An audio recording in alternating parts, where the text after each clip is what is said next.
I'm Marcus. And I'm Nathan. And I'm Bill. No one told me that there was going to be voice work at the start. That's I'm not Dani. prepared.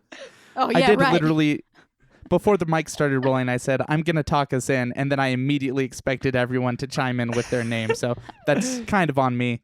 But it was a quick intro. I'll just talk us in. I'm Marcus.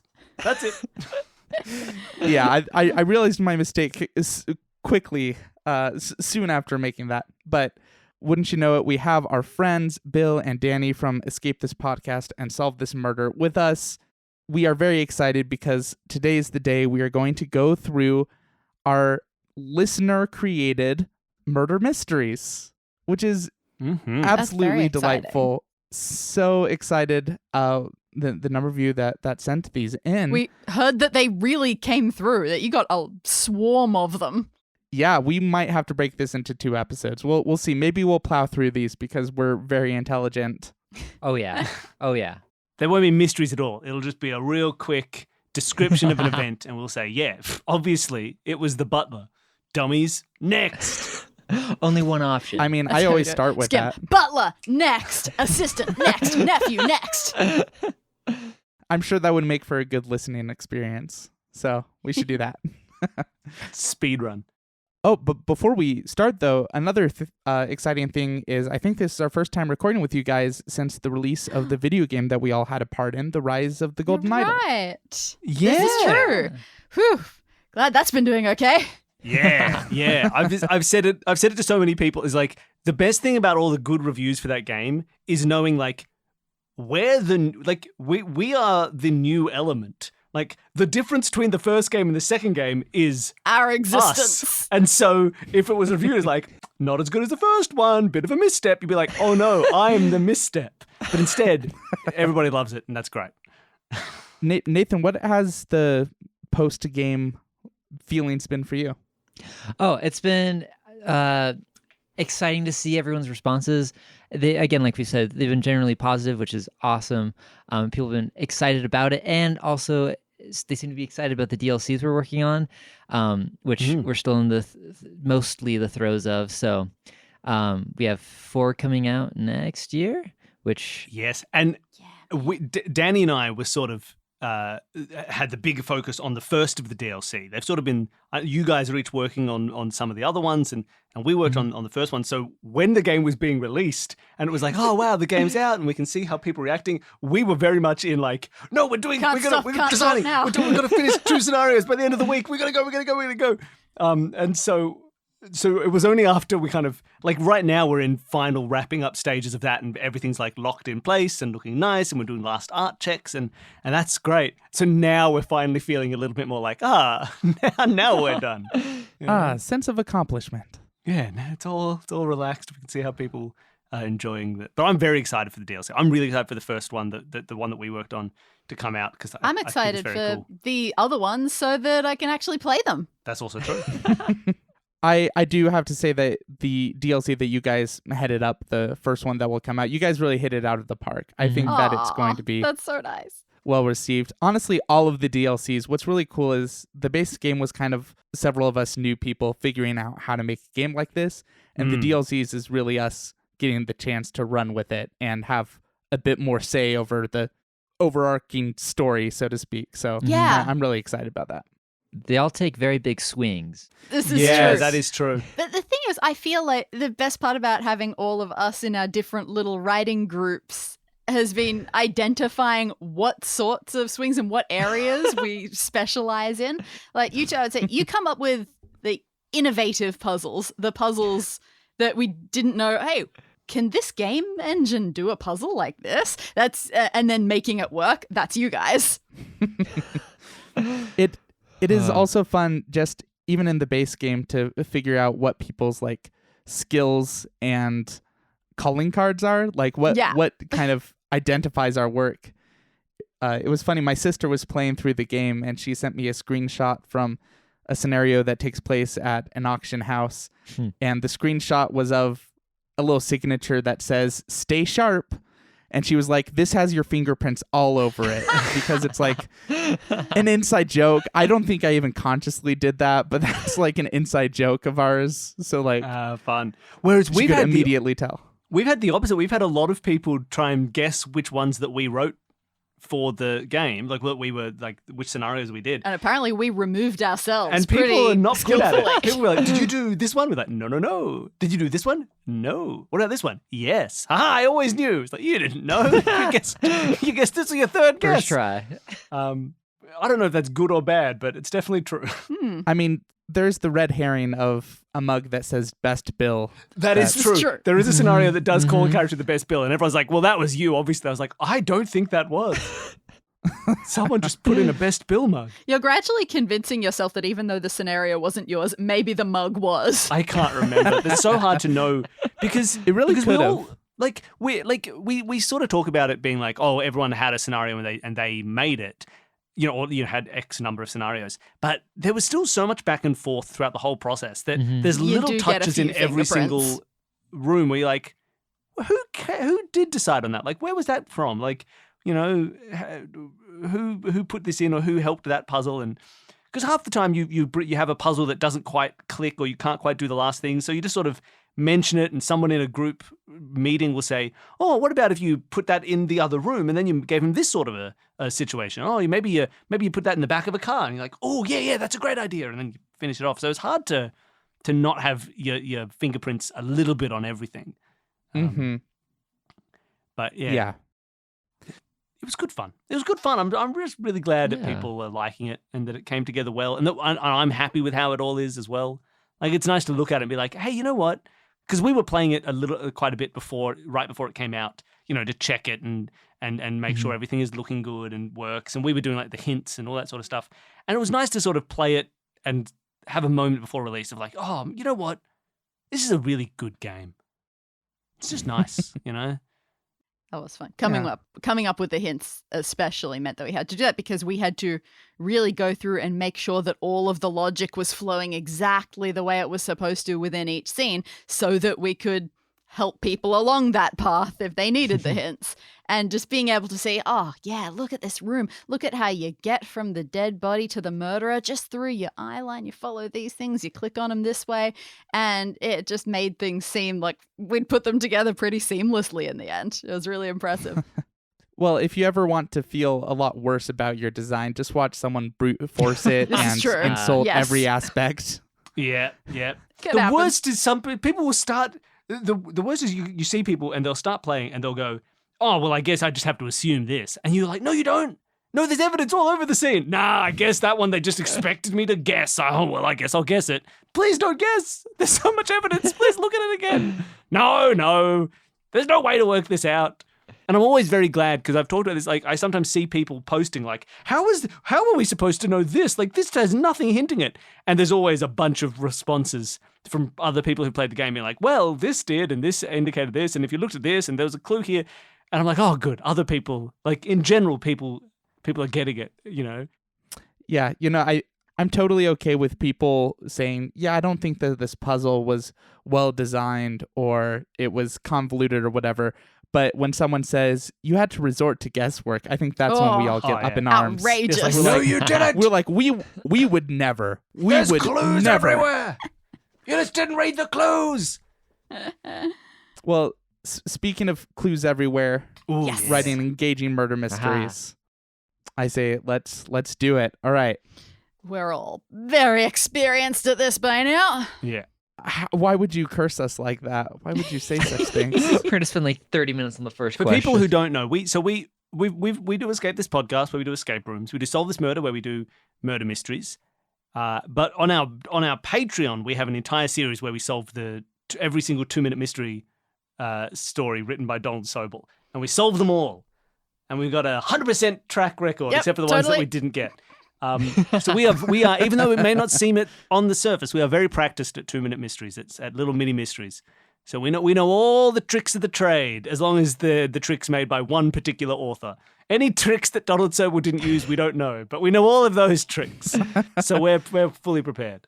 Your audience is made up of men who were at their peak in the 1960s, right? Yeah. I hope course, everybody who of listens to course. this show is wrote all their mysteries in 1968. I mean, no one's told me otherwise, so Good. we can only assume. Wonderful. Excellent. We're going to start chronologically with the first sent in by Owen, and also Owen is the character in this. A little bit of possibly autobiographical. Let's see. Who's reading them? I'll read this one for us. Is this really necessary? Groaned Owen. I mean, we haven't seen the guy in a week, and the boathouse's camera caught him flooring into the lake in his SUV. Same plate and everything. Harvey nodded in agreement. I'm with you there, but insurance wants to see the body with a policy of this size. Seriously, the guy was 6'4". Where could he even be hiding? How much longer will this take anyways? It starts to slope quickly and goes down pretty gradually all the way to the bottom. Unless he regained consciousness halfway down and through the parking brake, I'd say we have another couple. There it is! Owen yelled as he ran over to the car dragged up the bank, still leaking lake water. Must have caught a rock, Harvey murmured to himself. Hate to break it to you, Harv, but I think someone beat us to it. There's no body. Curious. Harvey thought for a moment. Anything in the pedal well? Whole car's been cleaned out. Owen popped the trunk. Nothing left but a tire jack and 3 out of 4. I don't know what this 3 dash. Yeah. Oh, three quarters thank of a you. bottle. Context. That makes more sense. I wasn't sure if it was a 3/4 drill or. No, this is a fascinating There's point nothing of left. language that I would love to discuss. At Nothing another left point. but a tire jack and a waltzing bottle of windshield fluid back here. Okay. Nothing left but a tire jack and 3/4 of a bottle of windshield fluid back here. Harvey joined him near the back to find a cylinder of blue liquid and a hand jack. Looks like someone was trying to disappear. What was Harvey thinking? Oh no. Okay. I feel like I need to know something about cars that I Something don't. about windshield fluid. Sorry, I don't think I mentioned this to you, Bill and Danny, but when we originally brought this up to our listeners to write us things, we said, you know what would be fun? Is if you used really esoteric knowledge about a specific hobby or Of thing. course. Okay. So So we got to think about we the might run esoterics into of the some of that. situation. So this Oh, is no. a guy. They're looking for a body because they think it's like an insurance, like if someone's faking their death for an insurance claim. Hasn't been seen in a week. His boathouse caught him driving as quickly as he could into the lake in his SUV. They found the SUV. It's like, all right, he's probably dead. And then they saw the car, which was being dragged up a bank, still leaking lake water. No body, nothing in the pedal well. So no What is- big heavy. What is a pedal well? Is That's that just where your presumably feet go? where the feet go and the pedals are. Yeah. So it's like if you found like a big rock there, you'd be like, oh, he put a rock on his accelerator and he drove it into the lake. All right.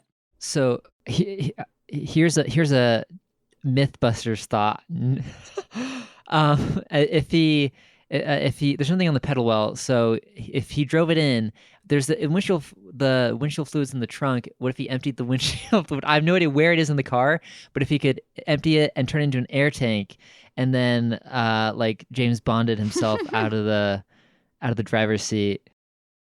Absolutely no idea if Are that you is saying that you feasible. You can breathe Are you saying windshield that you can fluid. breathe? That's what I'm asking. That's what. Are Oh, you no, I telling me was this? saying- That's why it was only 3/4 full. It wasn't completely full. Oh, the yeah. rest was oxygen. No, I was thinking you replaced the windshield fluid tank with just like an air tank. Oh, interesting. I think Oh, I saw that in that's MythBusters at one wild. point. So, yeah.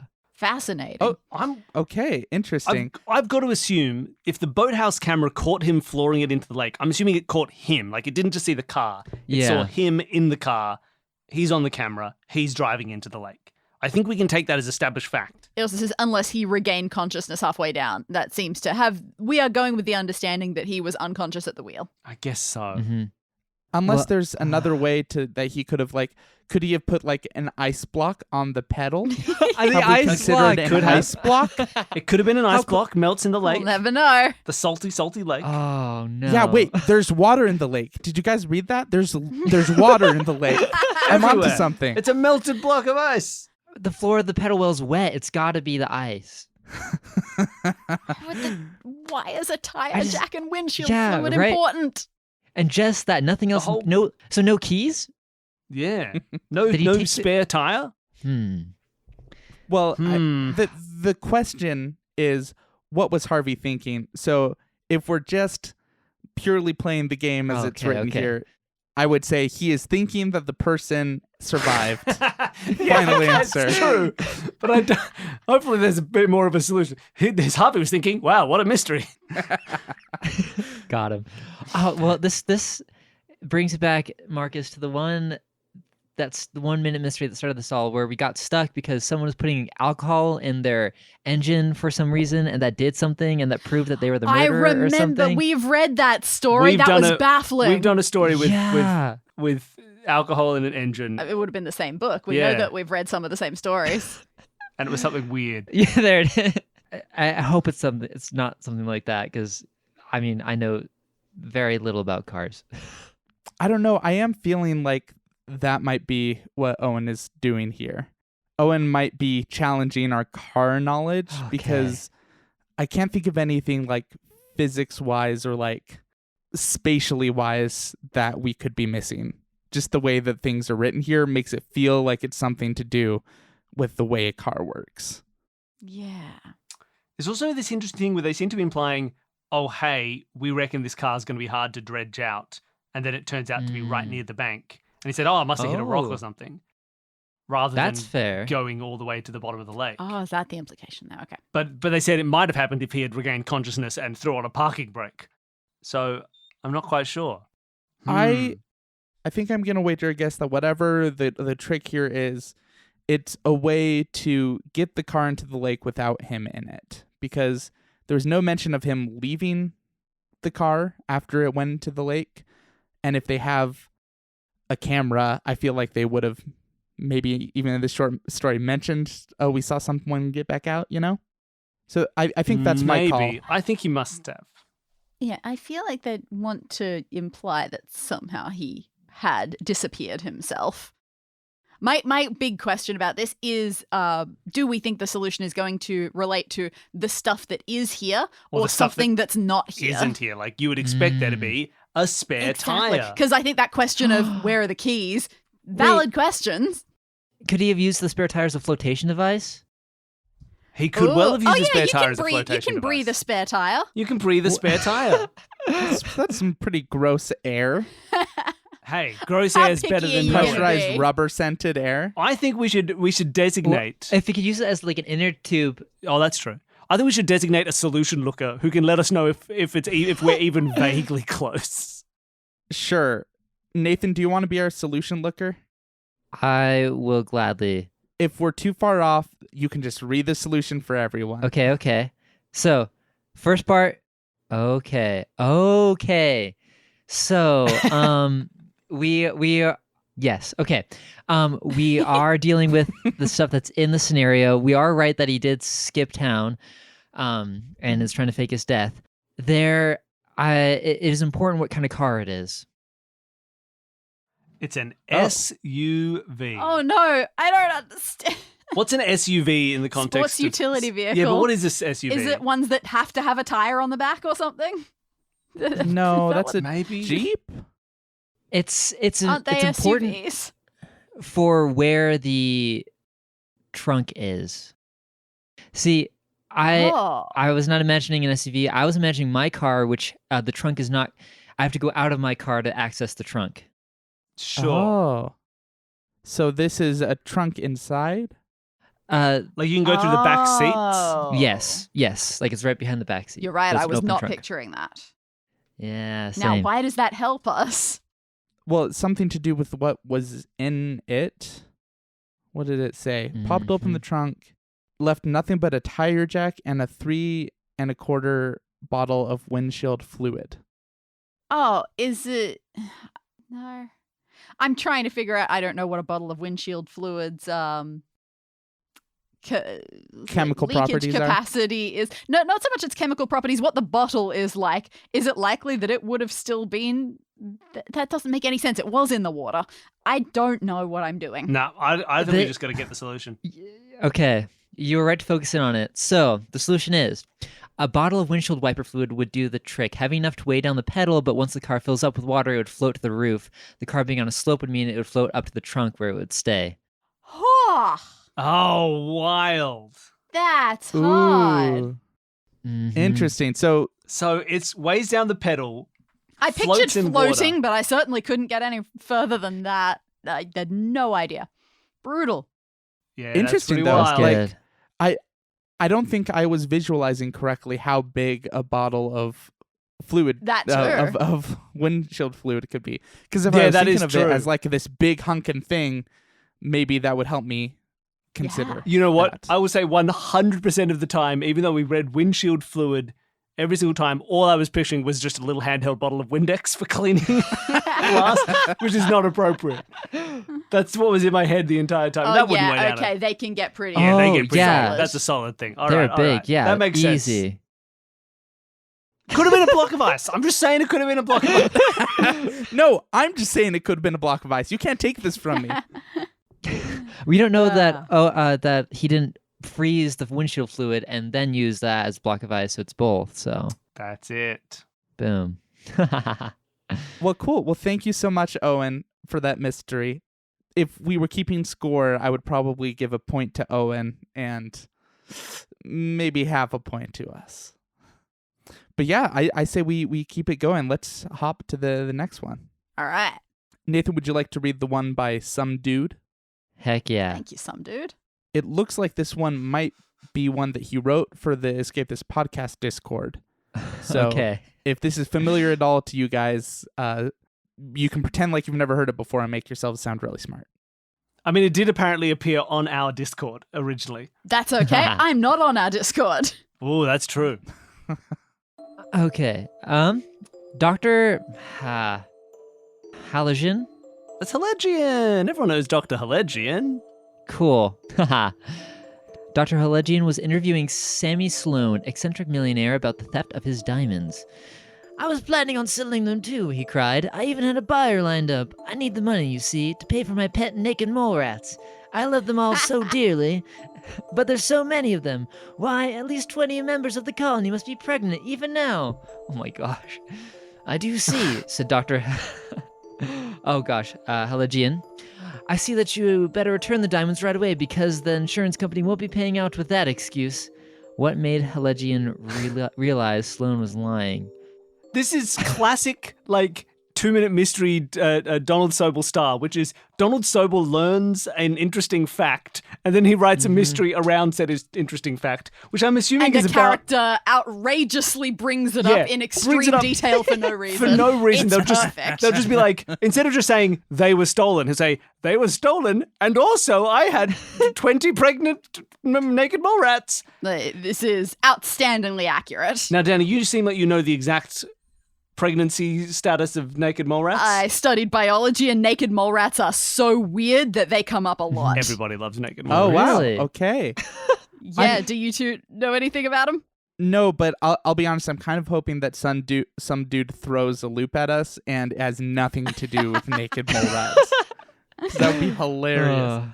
Yeah, no, I will warn you, we are stretching my knowledge. I graduated from said university 11 years ago and have done not a huge amount of biology since. True, true.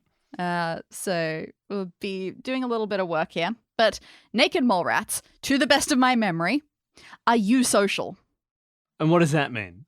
They are a eusocial. They don't like each other? Eusocial. Actually, it's quite the opposite. Eu in Greek, Oh, of course, EU of course. means good. Like that's a good like thing. A utopia. The other animal, no, but well, okay, whatever. Could have been. Why isn't it? That's just the letter U, not EU. That's EU is great. etymology. Eusocial animals are the ones that we typically think of as hive or colony animals, like bees and ants. Those are your eusocial so species. weird. The ones that work so well together that the colony is a unit, essentially, and that each individual creature is just a cog. And so obviously in mammals, that's kind of rare. Oh, can I guess? I assume that if it's a hive-like species, that would mean that it is typically one that is pregnant, not a massive amount of them. Yeah, I don't know the exact details of their birth cycles, but I would be very much going on the same sort of system. Like, I don't know if they work in that same so queen. weird, I don't know man. if there is a queen mole rat, but that would not surprise me.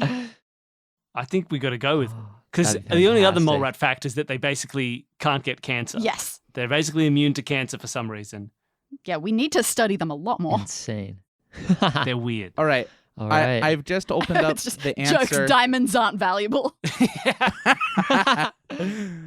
I'm looking at the solution, and it feels like it was written by Dani because it used the same words that you did. Yay! Nice. This is what it says. Naked mole rats are eusocial animals, much like ants or bees. Only the queen of the hive is fertile. There you Wow. go. Up and Wow. beautiful. They're mammals. They shouldn't be like this. I know. They're freaks. You sound so smart right now, Dani. Isn't this cool? Isn't Yeah, that this was pretty great.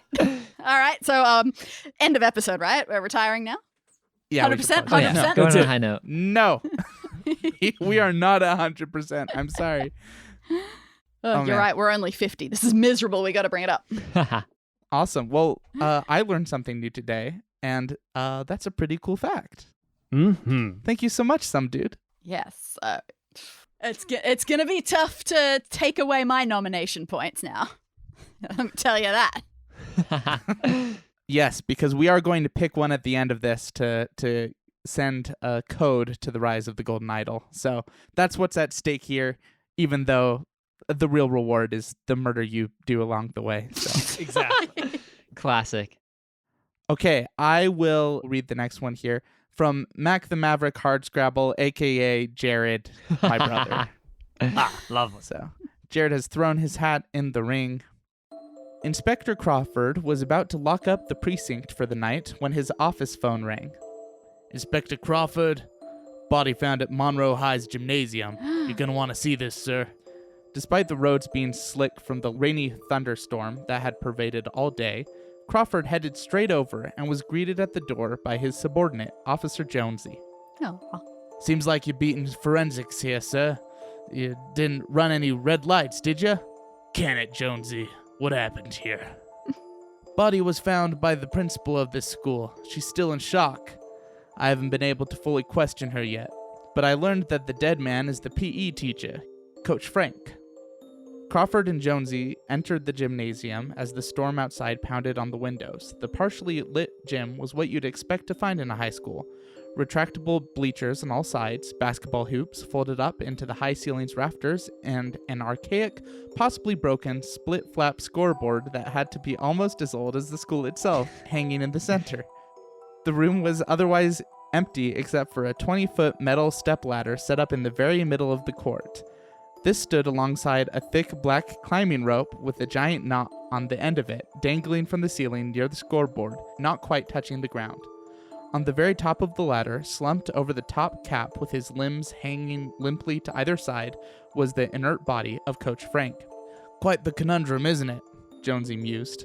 We don't know the cause of death till we get an autopsy done, but whatever killed him didn't push him off the ladder. No blood, no sign of struggle, not to mention that the room was locked when the principal discovered the body, and only she and Coach Frank have keys to the gym.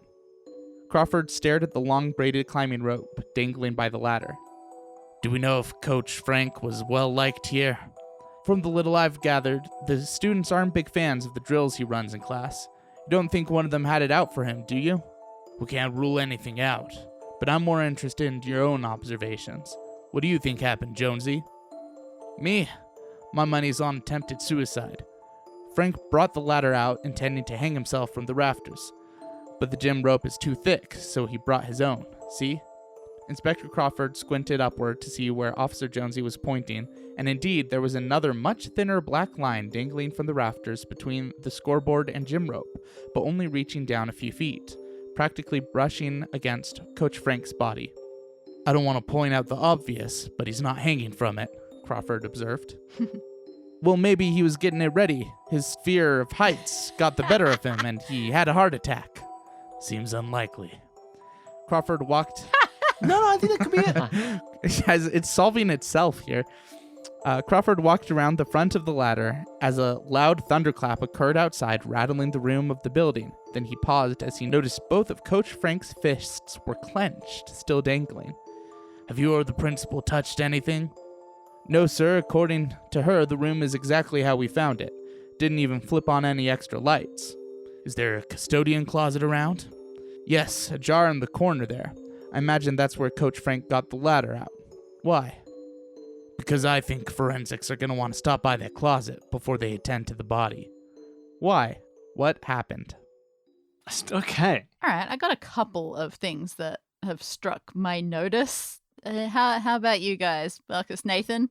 Quite a bit of detail about a gymnasium here. Mm-hmm. It makes me think that Jared is highlighting something about the way gymnasiums should be, but I can't imagine anything that's so standardized that a gym couldn't be a little different. Yeah, it also worries me that if that's the case, then culturally we're at a slight disadvantage. Our school gyms aren't quite the same. Those retractable seating things, I've seen those in like 1 or 2 movies. That is terrifying to me. That just seems like a massive hazard. But speaking of massive hazards, the 2 things that stood out to me is awful lot of weather talk, wouldn't you say? The one thing I wrote in my journal. Yep. Do you think he got struck by lightning? Well, his fists were clenched. Nathan, do you think he got electrocuted on the scoreboard? Or something. I was looking up what a flip scoreboard looks like, and if you have to like touch it or whatnot. But it is a metal ladder, so it's conductive. And I want to know what that thin black rope is. If that's conductive, if it's a wire. Yeah. Is it a cable? Yeah. Because, yeah, fist clenching, that's what happens if your hands get electrocuted. They clench down, and that's why, like, when you, if you touch a possibly electric fence, they suggest touch it with the back of your hand so that if you make a reflexive fist, you're not going to get stuck to it. Electric fence is apparently not all that powerful nowadays or something, so I don't think it's as big a risk as the urban folklore tells you, but it's still meant to be an electricity thing that you will clench. Here's my only question. Mm-hmm. If he got a ladder and then he went up the ladder and then he grabbed a thing that electrocuted him, why does Crawford care that there is a custodial closet in the corner with the door ajar? Why would you want to check the custodial closet? Did he get electrocuted in there instead? Someone gave him the wrong ladder? Yeah, that is definitely a question. If it were some sort of cabling, he was fixing the cable. I have no idea. Because like my definitely thought the hole. When I heard about that scoreboard is that it wouldn't be powered, because it sounded like it was just a bunch of like little pieces of card that get flipped. Maybe you just do that with a big stick. The scoreboard doesn't bother me quite so much as the dangling, thin black line dangling from the rafters between the scoreboard and gym rope. That is Which true. I do like. Practically brushing against his body. I do like the idea of that being a cable, and Jared is being sneaky about not referring to it as such. Yeah. Definitely. It's something in here, and it is just, why would the custodial closet help out here? Is there like I don't know circuits either, but the thick black climbing rope is almost touching the ground, but not quite. Did someone use something from the custodial closet to like complete a circuit from the ladder to the thick rope to the cable for some reason? I don't know. That'd be wild. I think for most, if you're getting... It also, now it's making it feel like because of the thunderstorms outside, it wasn't the cable itself that did the electrocuting, but it was a great conduit from the outside. But I still don't understand how the custodial closet could help if it were to do with that. We've got a storm. We've got electricity. We think he was shocked. We think that's a cord. Closet. But what's up? Why do we care about a custodial Yeah, because also the door to the gym was locked, so no one's been here to remove evidence. So it has to be the ladder or the cable came from the closet. And that's important. The custodial closet has that sort of carpet, so when he pulled the ladder out, it rubbed along the carpet and got static electricity, just filled all through it. Of course. It also mentions that they haven't changed any lights. They haven't messed with the lights at all. And also it's a partially lit gym. Oh, maybe that's got to be part of it. That maybe he was just trying to change a light bulb and the wire was involved somehow. How do lights work? There was a live wire. A circuit breaker wasn't breaking. Maybe there's a circuit breaker in the custodial closet, so he's saying like we better check that first. Yeah, maybe he turned it off, and then as he was working, somebody came in, flicked it on, lit that circuit up, and then it shocked him. But there'd be no way of proving that was murder, because for all we know, he just left it on. But coaches can't forget to turn off breakers. It's in their DNA. It's a rule. That's so true. Only the principal had a key to this place. So if it was, I think this is an accident. That's what I'm leaning towards. But if it was a murder, it feels like the principal is the only character that it could be. It seems like it. Yes. Interesting. I think This I think room there's is something about it. Exactly how we found it. I will say it's a Didn't- big solution. I didn't haven't even looked at it yet, flip but it's on any big. extra lights. Bill and Danny, do you guys want to be the solution lookers? Like, well, We can be the solution. Yeah. Do you want to do it? look, Just me. I like when we don't know the answer. I like watching Billy's face as he reads. All right. It's always I'll exciting. have a quick read. It's a long solution, so give me a second. and as he's reading that, just to confirm, our idea is he was electrocuted by lightning. The metal ladder matters. The black wire matters. Why? I don't know. Possibly a circuit breaker is involved. I would describe Bill's expression at this point as ponderous. Interesting. Okay. We've basically got it. Okay. With the minor details being I will say we know what's in the custodial closet. We have all the right ideas. Great. It's the motivation for why the detective talks about it. He does not think it will help solve the crime in any way. Oh. Okay. He just thinks that they should turn off the lights or something, or Yeah, he just thinks, why don't you go in there and turn the breaker off before you investigate the body? Oh, that You makes might die. sense. Okay. Yeah, that makes perfect sense. I'll read you the solution. Here we go. Coach Frank was electrocuted. He brought the ladder out at the end of his workday with the intention of rolling up the climbing rope and tying it to the ceiling's rafters. Because that's where you put the rope throughout the evening, guys. However, after climbing to the top of the ladder, he accidentally made contact with a live wire, which Jonesy erroneously assumed was another rope, which had detached from the old scoreboard, possibly due to the rattling of the building during the storm. This electrocution caused Frank to slump forward onto the top of the ladder and also caused his fists to clench, as rigor mortis sets much faster than normal. Inspector Crawford recommended the forensics team go to the custodial closet, both to see if there was a breaker box that could shut down power to the scoreboard, the most likely low-traffic area to contain such a box in most gymnasiums, and to possibly borrow rubber gloves when extracting the body from the top of the metal ladder to avoid further electrocution accidents. Yeah, that makes sense. So it was just a safety thing. He had already solved the crime, and it was just to be like, but also wasn't a crime let's not either. add more. Yeah, it wasn't even a crime. He solved the mystery, and he was looking out for the safety of his fellow officers. What a nice guy. That's clever. I think that was really solid. I think that we thought that the flip scoreboards have to be electrified, electronic.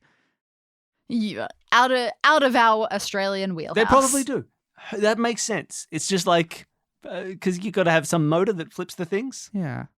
Because you're not going to reach up yourself. You're going to walk into the middle of a game of basketball and be like, sorry, everybody, we've got to change the score. Don't mind me. I'll just take my 20-foot stick and quit. Oh, there we go. All right, back to the game, boys. It's not going to happen. I also really like the detail of the rope being the reason he's up there in the first place. He's not changing the light bulb or anything. It's just we have a rope. We don't just let it dangling. Yep, didn't consider that. There you go. Is the American gym class climber rope thing, does that actually hit home? Is that familiar and real to you guys? There was a dangling rope in my middle school gym class. I don't remember ever being forced to climb up it myself. We only had it in elementary school, so I guess they really want 6 to 8 year olds climbing up ropes. It's because 6 to 8 year olds can climb up ropes. 'Cause they Kids basically can float. do. Like, have you tried monkey bars since you've become an adult? You're just like, I could just do this as a kid, and now this is a real test of skill and strength. Yeah. Yeah, it's called Ninja Warrior. Yeah, it's Ninja Warrior. Kids are doing great at Ninja Warrior. They got all the grip strength of a human and none of the body weight of a human. Dang. Well, that was a lot of fun. I liked that one. Jared has removed himself in the running from getting the game code, so he just wanted to be a part of the fun. All right, Aw. good. Let's do another. This is by Mad Lil. Bill or Danny, do either of you have a better reading voice than I do? I'll do it, but I can do one before my voice runs out. It's probably good I get in early. All right. Thank you so much, Mad Lil. You are Detective Ryan Ark of the tri-state area. You have the highest case closed percentage. However, this means you have made many enemies. One night, you find an unmarked envelope under your door with the following message. Ryan, once you told me it was a risk dating you. You were right. Give them $500K or they'll kill me. But you need to know who took me. I need you, Viv. You recognize the handwriting of your girlfriend, Vivian. You know you aren't supposed to talk about cases at home, but you can't help yourself. Perhaps she recognized who took her and is trying to give you a clue? You think it has to do with one of your 3 open cases, but which one? You can't help yourself. Don't they know you have a 10-year-old boy who's the only walking encyclopedia in all of America? I was just thinking he about solves this. all the crimes. Encyclopedia Brown's. You can't be expected to do your job. You have a child who's a genius and he solves all the mysteries. Let's get into these 3 cases. This is serious business. We gotta save this Vivian. Case 1. You've been investigating an up-and-coming street drug known as Blue Pixie. There have been multiple overdoses in the past year that are attributed to this new party drug.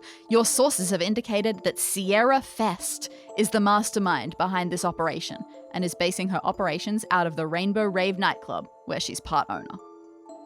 Case 2. You have been investigating the murder of 37-year-old Leela Finch, who was found dead in the Tri-State Creek. While the creek washed away all traces of evidence from the body, you suspect the victim's husband, Lou Finch. There was evidence that Lou was having an affair, and the victim's wedding ring cannot be found. You have enough evidence to issue a warrant to seize Lou's phone and believe it contains the evidence that proves Lou's guilt. In case 3, you were contracted by the mayor of the Tri-State City, Hunter Adler, to investigate a robbery at his residence. The mayor's safe was left untouched, but some jewelry, flat-screen TV, and his hard drive were taken. The security system was disabled, forensic found no fingerprints, and there was no sign of forced entry.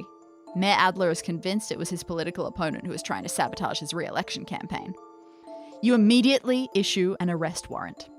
Who took Vivian, and how did you, Detective Ark, figure it out? I know. Same. I know as well. I've solved it. Yeah. I've solved it. Wait, all 3 of Can us I just caught say, it? I feel like Yeah. I feel like some of these cases feel like more urgent than the others. I will say I have no idea what case 2 and 3 are. I clocked out of cases 2 and 3 because I solved it them's already. familiar. I solved it already. Sorry. I was gonna say the same thing. Like, honestly, did not listen much to case 2 and 3.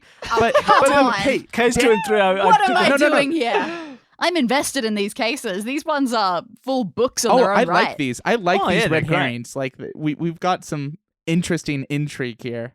I want to know what happened at the mayor's house so badly. I want to know what's on that hard drive, and I hope the hard drive is the red herring and there's actually something really saucy about the flat screen TV. Ooh. Like, this is my mystery. Please, Mad Lil, expand on that one. Yeah, create these cases for us and we'll solve them all. Danny, do you have any inkling? Oh, as to the correct answer? Yes, oh, okay. definitely. I wasn't sure if you were saying we're that all- you didn't I'm get good. the chance to realize it, but okay. No, I did, but I was also heavily invested. Here's a new game that we can play. So let's quickly say what the answer is. Who wants to say it and realize that they're the only one who's wrong? Nathan, how about you do it? Volunteer sacrifice. Okay, I am fairly certain that it was, what was their name? Sierra Fest, mastermind behind the drug operation at the Rainbow Rave, and the clue is the acrostic Roy G. Biv in the first letter of every line. Yeah, that note that Viv left Yeah. you. Ryan, Super convenient. Once you told me it was a risk, you were right. Give them 500K. Well, that's why Viv wrote it herself. you It know wasn't who a took ransom me? note. I need you, Viv. It was a secret encoded message from She your knew what she was cool doing. girlfriend. My game for us. How would you write the poem or write the message If your name wasn't Viv. if you wanted to incriminate, if it was actually Lou Finch who had gotten you, or Hunter Adler? Oh, that's exciting. What is the clues you could have hidden in your note that isn't Roy G. Biv that would indicate that it was the other 2 cases? That's the game that we should all play. You wouldn't leave. Well, for the second one, for Lou Finch, big problem with this case is the victim's wedding ring cannot be found. So quite simply, you don't leave this sort of ransom note. You call. You let it ring, the phone ring twice or once or whatever, and then you hang up. That's it. And you Give him a ring. missed the ring. Yeah. You missed the ring of the phone. You could even say that on the message. Say, I guess you missed the ring, but this is the only call I get. Exactly. Yes, that's perfect. All right. Case 3. It's the mayor. There was a robbery. They took his jewelry, TV, hard drive, disabled a security system, no sign of forced entry, and they think it's a political opponent. how would you, as Viv, indicate to your detective boyfriend that Mayor Adler was the one who took you? Oh, not the opponent? Or the Mayor Adler opponent, I himself? suppose. But how would you indicate it was about this case? You got the best shot at finding me. Something hunter related. Hmm. Ah, yeah. There's work for you at the Steelside Warehouse. Also, That's a reference to the Rise of the Golden Idol for the uninitiated. Early on in the game, thankfully. You could maybe do something with hard drive, like the word hard, the word drive. you could were even right. Do like Give him 500k or they'll kill me. I know it's going to be a hard drive to get here, but you have to get down here. Maybe sell some jewelry to get the money. interesting. Yeah. Hope you don't get a flat tire, or I'll have to screen for new boyfriends. It would be terribly vicious Yeah, that's- if I they had killed me. my That's the one. way, I would elect that you pay this ransom.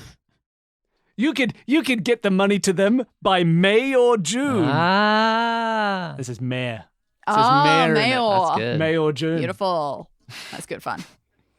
That's pretty good. That's too good. She's never getting found. But also, would they really actually let you choose their terms of the agreement? May or June? I suppose. Like, what are you talking about? I'm really into that case. That was fun. I think I'm a fan of cases like these where it's like, it could be this, or this, because then it feels like you're comparing the Yeah, you different get a nice couple things to choose from. And it lets you expand the law yourself beyond the 2-minute story. Yeah, Should I read actually how the solution has been presented to us? sure. See how good we feel? Yes, please. Solution. Vivian used an acrostic to spell out Roy G. Biv, the acronym for the colors of the rainbow, in the ransom note she was forced to write in order to indicate to Ryan that she was being held at the Rainbow Rave nightclub. Well done. Richard Paul. of York gave battle in vain. Yeah, do you have a different mnemonic for Roy G. Biv in America? Richard of York is just Yeah. very English. We just have Roy Biv. I think yeah. it's just Roy G. Biv. We don't talk about York in America. Ever. Really old Yankees gave Boston its victory. Ah, that's pretty good. Dang. Wow. Solidly American. Beautiful work. It's going to be a hit. I think we'll end with Wordy Girls, but there's another short one immediately after hers. So let's do Ivy Havens, because it looks like this mystery is a single image, not a What? story. What? Ooh. That's peculiar. Ivy Haven has sent us, the caption is just, something isn't right here. And we have a spreadsheet that says employee monthly pay. We have each month of pay for, I assume, different employees. We have the numbers at the end of their employee numbers, or the numbers at the end of, some sort of number designators. We see their annual salaries, and we see where one person got fired, another got hired. That makes sense. I'm not corporate enough to have understood what that meant, but that makes perfect sense. Yeah. So like it starts off fairly simple, right? Like, so the person whose employee ID ends with 0001, they get $100,000 every month for a total of 1.2 million at the end of the year. Fancy. That's just their easy, chill wage. The person who is leaked because their ID ends with 1337, and I was born in 1991, gets 73,000 almost every month, except for June, where they get 75,000. Go down 2 employees from there. Employee Boob, who got 8008. This person knows how to appeal to me. And because Dani was apparently born in 2018, gets 12,000, 11,000, 13,000, 12,000, 11, 12, 10, 11, 13, 13, 12, 11, and they get $163,000 a year, etc., etc. Right? I can go through all these numbers. You see, employee 6174 gets fired after May, and employee 0511 gets hired in July. This is we've been given so little intro to this. It's hard to know how puzzly is this going to be. How obvious is it going to be? There's so many directions this could take. This is very puzzle hunt-esque. Well, I'm pretty confident just based on what we have here. we're looking for discrepancies in pay. For example, the top person gets paid the same amount every month, outrageously large sums, so I assume that they're supposed to be the CEO of whatever this business is. But then if you go to 1412, we have 67, 68, 65, 67, 66, 52. It's a bit of a dip. And that amount of variability makes me think that something's going on there. Yeah. Is there some way that the number that is their code could be interacting with with some fact or number or name or whatever about the month to get us different values somehow? And one of them doesn't follow this pattern. I don't know. I just point out the most suspicious thing about all of this. Not suspicious at all because this happens to me in Excel at all, but I'm still going to point the finger at it. Look at the way those months are written up the top.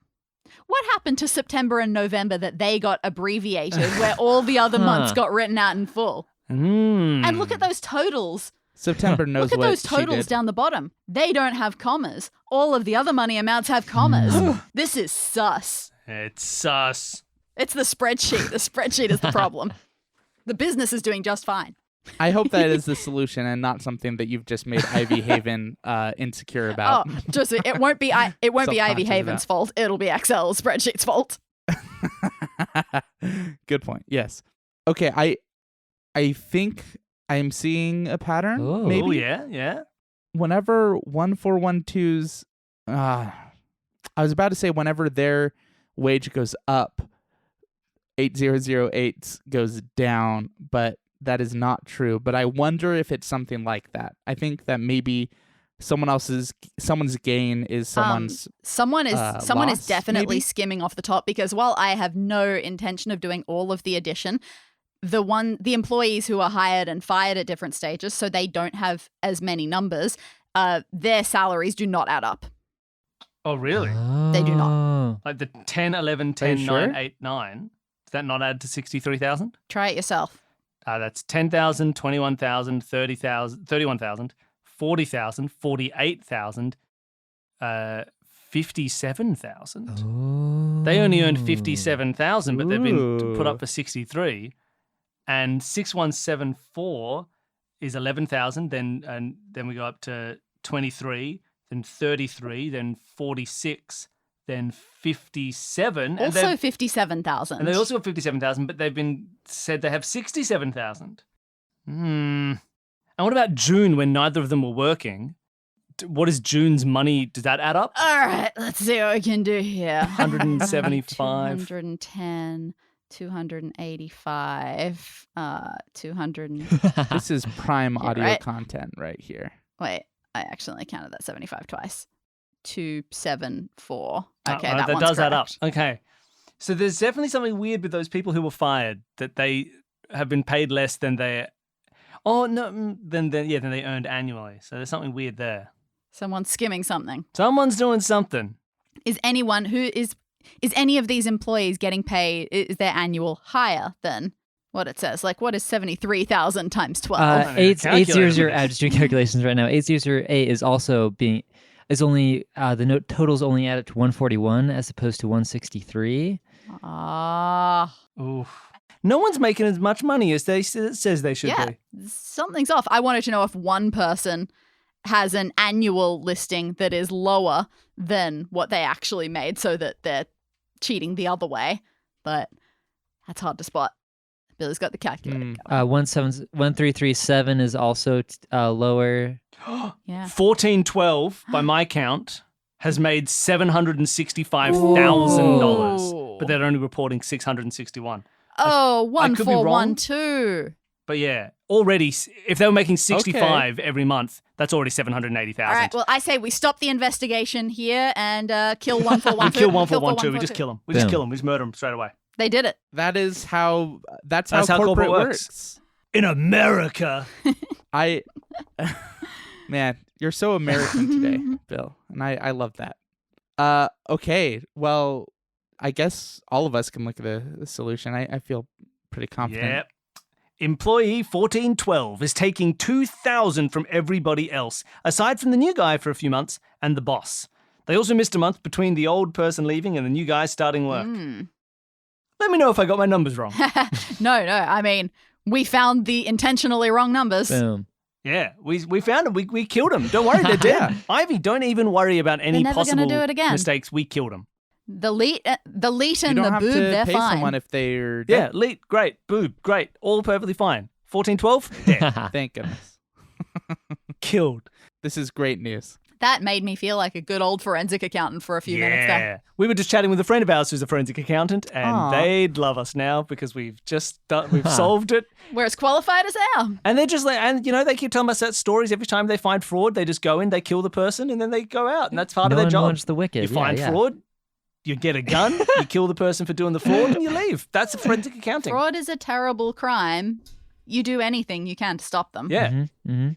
Yes, the greatest sins are like accounting fraud, murder, Yeah. in that order. And Fraud. it's a those great two. fact that if you ever do anything, but it's to stop something that's one step further on the list of greatest sins, you're completely absolved. Sweet. It's okay. If somebody That's somebody does a murder, you steal everything from them, you're fine. And if somebody does the accounting errors, you get to kill them. It's a nice way to stop an eye for an eye sort of thing, because the crime that you do in revenge for someone else's crime has to be one step lower. So Exactly. eventually the eye for an eye crimes fizzle out because they're Yeah. getting smaller and smaller. Generational disputes of like, his father did this to my father are always just like, so I colored in his coloring book before he could, because that's quite low down on the list of bad I things think to do. that this is the way to utopian society. We should talk about this more. I think the way to utopian society is to have only one breeding female within the hive. That's how I think it should work. Nick and Mole Rats have That's it all it. figured out. Yeah. Awesome. Hey, let's do one more for this episode. We will get to everyone else's, but just for this time to keep the individual episodes from frying our brains too much. We have one by Wordy Girl, which has a title, You the Great and the Case of the Curious Time Traveler. Would someone like to read this one? It's long. I'm happy to read it. Or how about this? Please, How about this? please. Nathan. One of us reads it and the other one does all the voices. Oh, okay. Okay, which do you prefer? Now having said that, yeah, do you want to do voices or reading? Whatever you want. Since they're from Michigan, I'll do the voices. All right. You the Great and the Case of the Curious Time Traveler. 8 a.m. Sunday, November 1st, 2015, in some small town in rural Michigan, where everybody speaks with various accents found across the world. Every second person has Stick a to new the national script. That's what it says. I'm reading it. It says half the town is from France. Then the rest of Jamaican, there's a Scottish guy and a small girl who only eats candy. That's everybody in the story. It says it right there. Okay. A detective and a police chief stand beside you, staring at the empty pedestal where the largest, most precious diamond in the Midtown Museum once stood. I don't get it. The detective says. We know this has to be the work of Ema Cremino. Why can't you guys just arrest her? They don't know that. They just go, there's a person in this town called I'm a Criminal, and they're like, well, they got to do all the crime, right? Got him. This seems like a cookie-cutter case for her, but Cremino's alibis are just too tight. The police chief says. She'd have to be a time traveler to get all to have done all that stuff so quickly, though. You say. Or have teleportation powers or something. Oh, whoops. That was the chief. Wait, who was that? Wait. That was me. That was Dang me. it. That Oh, was me, dang the it. great. Okay, well, that was you, apparently. pretend that.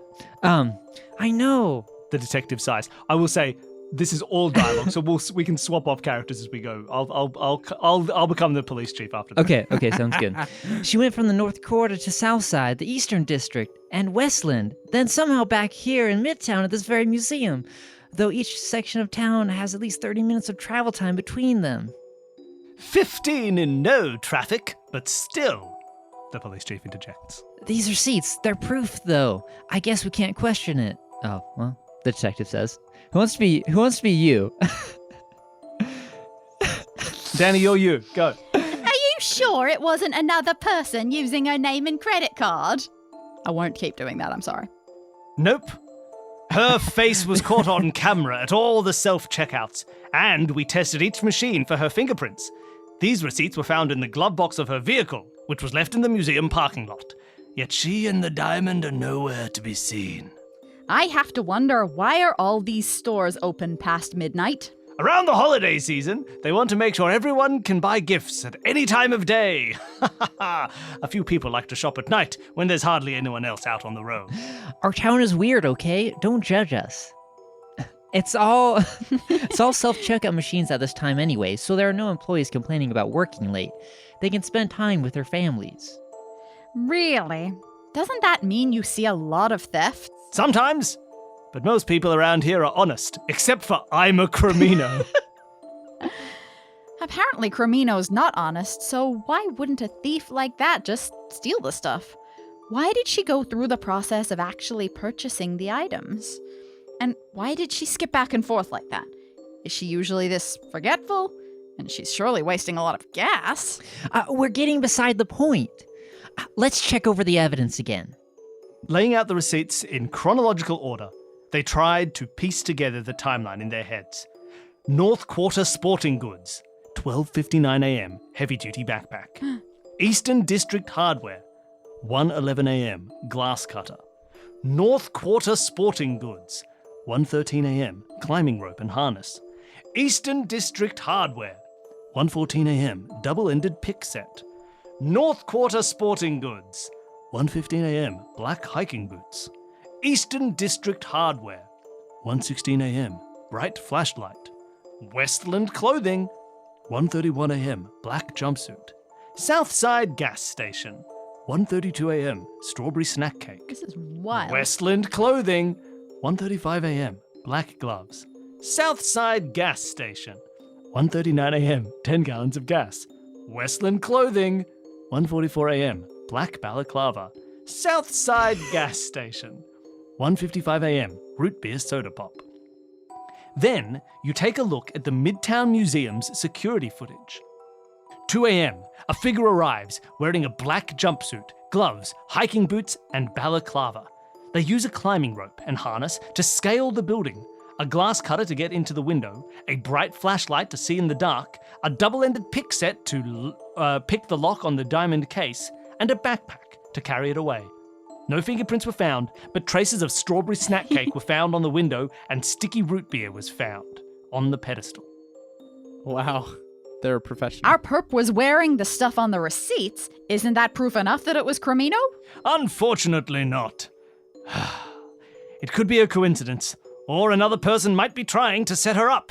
Either way, we need solid evidence to prove that it's possible for her to have gotten to the museum so quickly after leaving the last store.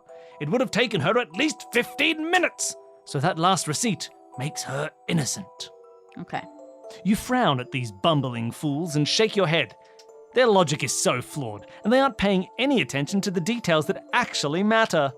What really happened here? I love the detail in this. All right.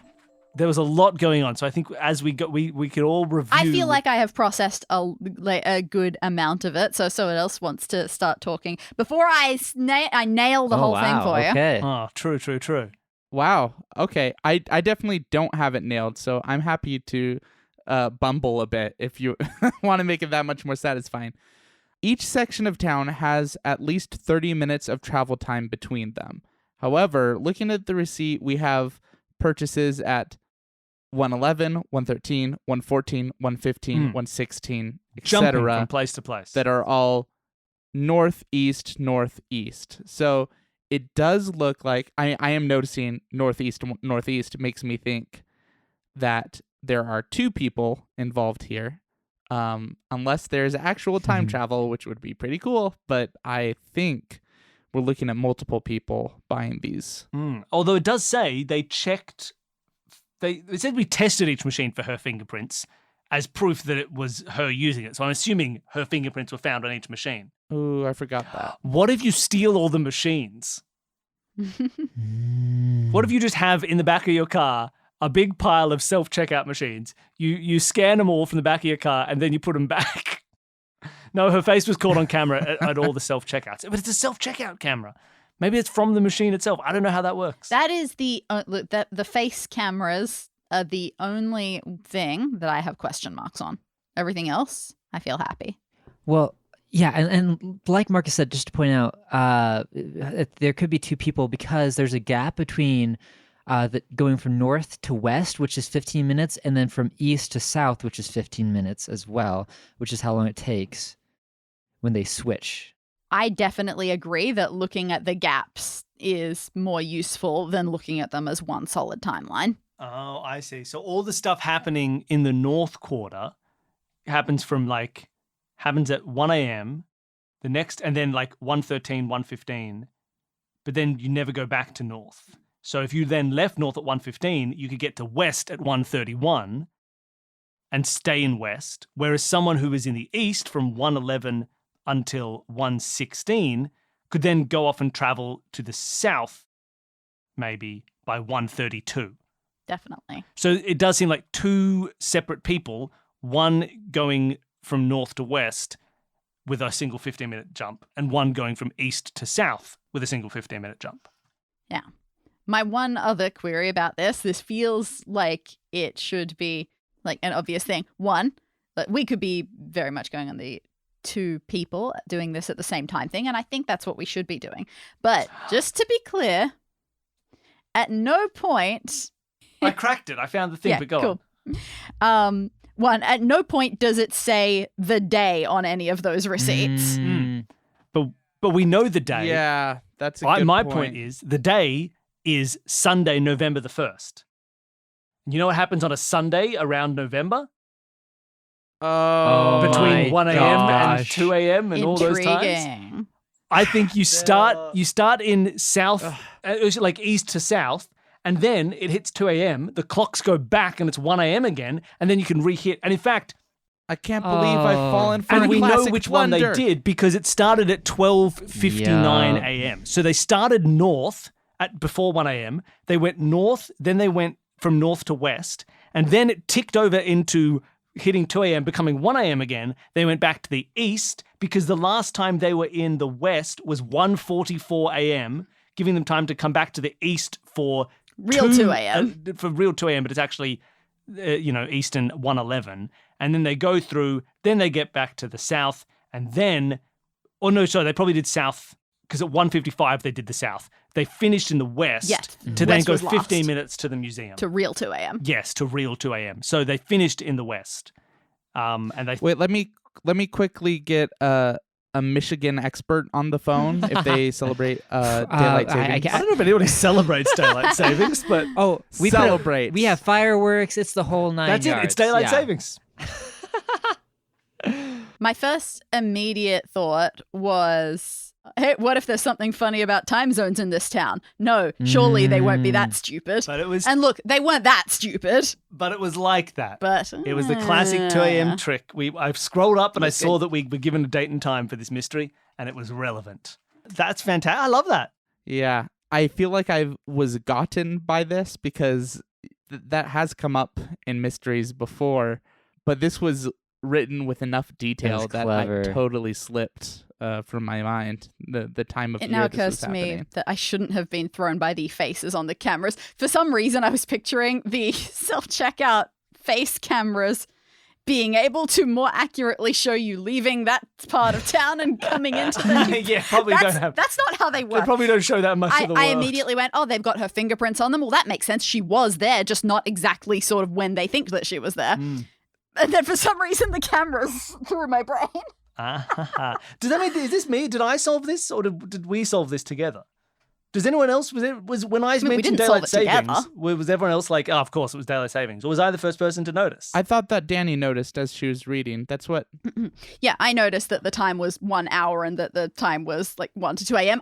You noticed that it mentioned the date. I had forgotten that it said the date And at the top. look, to be fair, I didn't notice all those nice, beautiful. I think we all solved it. Those lovely 15-minute jumps yeah. between particular districts was great. I think it was everybody got it, and we're all the I greatest. liked, Bill, how you started by saying, I think I got that. But and it was then you were like, not because I was think we trying to all claim got it, because that seemed wrong. You were the first one to note it, to be able to find the confirming information that was the I was solution. doing it because it seemed Yes, for incorrect sure. that it would be just me, and I was trying to figure out why. I that's was wrong. vibing. I was confident that I had it right, but I had vibes. I would not have made this arrest. I would not have been legally allowed to kill her. Well, awesome. Well, let's find out what really happened the here. explanation is almost as long as the mystery, but let's dang. read it out. If it was really so impossible to jump all over town so fast, why was it hard for the police and detectives to reason that something had to be amiss? If Cremino somehow leapt from the North Quarter to the Eastern District in mere minutes, what was to say she could not have simply appeared at the museum? Shouldn't they be trying to figure out the how instead of the if? Refraining to bring up these facts, you calm your temper and clear your throat, reminding the pair that daylight savings time just ended this morning. Then you rearrange the receipts in the correct order and begin to explain yourself. Then you direct their attention to the Midtown Museum security footage again. 2 a.m., the figure arrives. Now it all makes sense, the detective exclaims. How do we ever solve cases without you? You don't, you mutter under your breath, before turning and walking away. Dealing with these nincompoops is exhausting. You resolve to kill them all in a terrible bloodbath. Luckily, in your moral ladder, not solving crimes very efficiently is above murder, and so you're perfectly justified. And that's how it finishes. Bill, it is especially evil of you to do this when someone can't read along while you're reading. So they have to just try to figure out where you're going along the rails. Because I know what you're doing, but the listener I don't know what you're saying. I didn't do anything. necessarily That's know what's what you're written doing. down.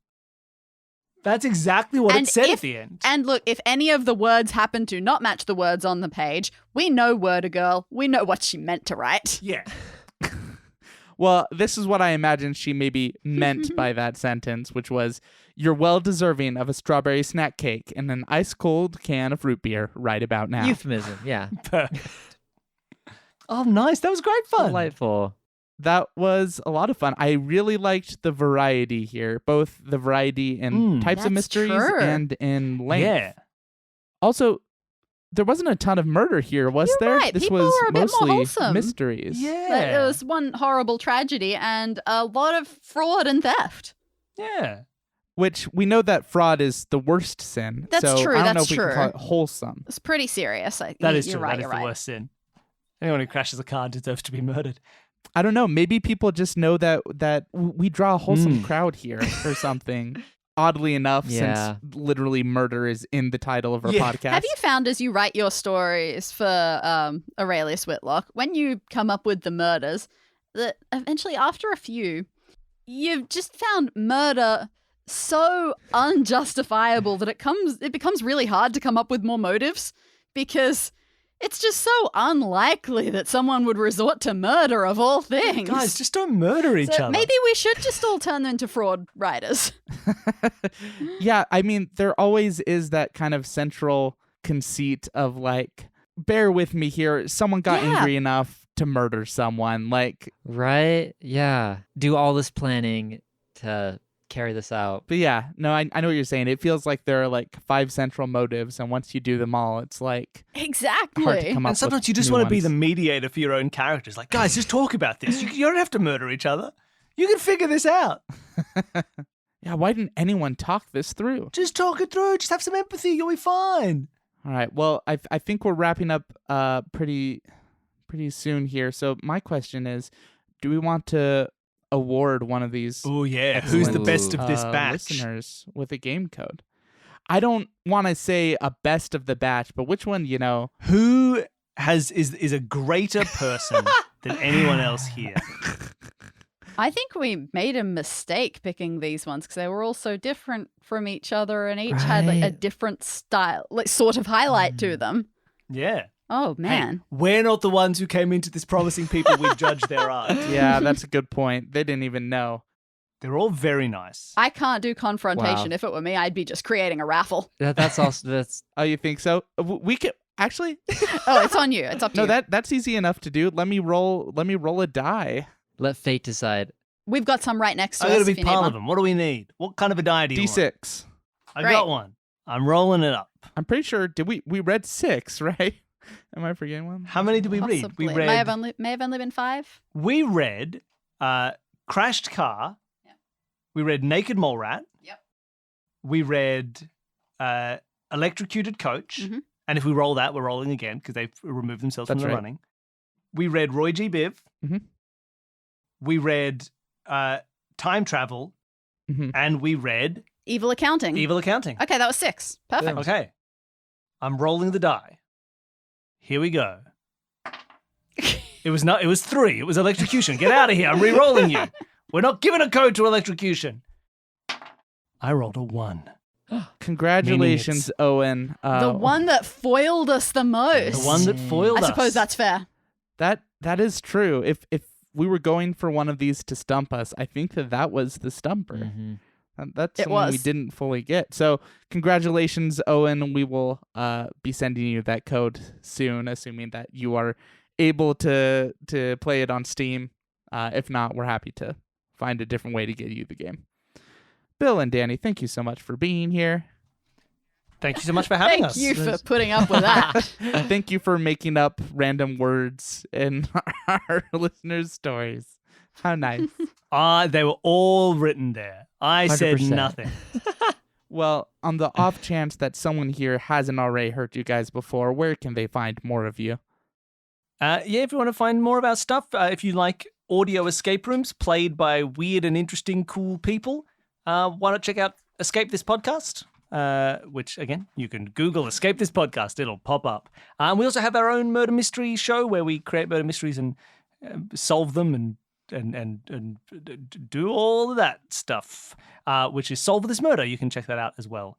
So, feel free to check out whichever show catches your fancy. And I'm sorry, but it's on our Patreon that we get this level of unhinged on a regular basis. Oh, yeah. Our real shows are very sensible. Sort of.